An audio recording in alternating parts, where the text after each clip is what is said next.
Hello guys! Dahil wala tayo pasok ngayon araw na to, pupunasan ko na muna si Milo ng buhay ko. Dahil roronda na naman siya sa malayong lugar. Kailangan pugi yan pag nilabas mo sa daan. Pagkatapos ko na nga punasan si Milo, papasok na ko sa buhay ng jowakis ko. Buti pa siya nakapag-ready na. Nakapag-makeup na nga din siya, ako hindi pa. Ay, Diyos ko na loleng! Siyempre, magdilo ko pa na po. Mabantot na ko eh. Let's go guys. Ay, kapalituling na ko kanyan. Sayang ginagamit ko Kojic. Diyos ko na loleng.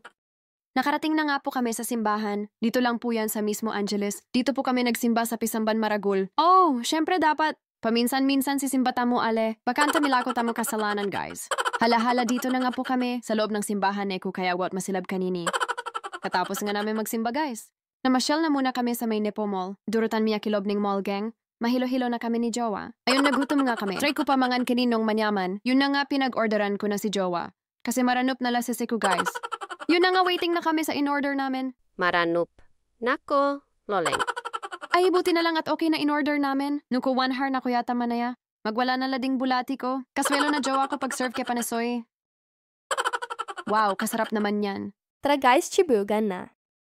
Gana dagul na bungganga ni guys. Ulam yan, guys. Sorry guys, nagutom ako kakaikot sa loob ng Nepo Mall. Siyempre mag-drive pa ko. Putang lambot ko na guys. Hindi nga maubos ni Jowa spaghetti niya. Siyempre ako na kumain paid up kawari na guys. Yan pati butol pengan ko na.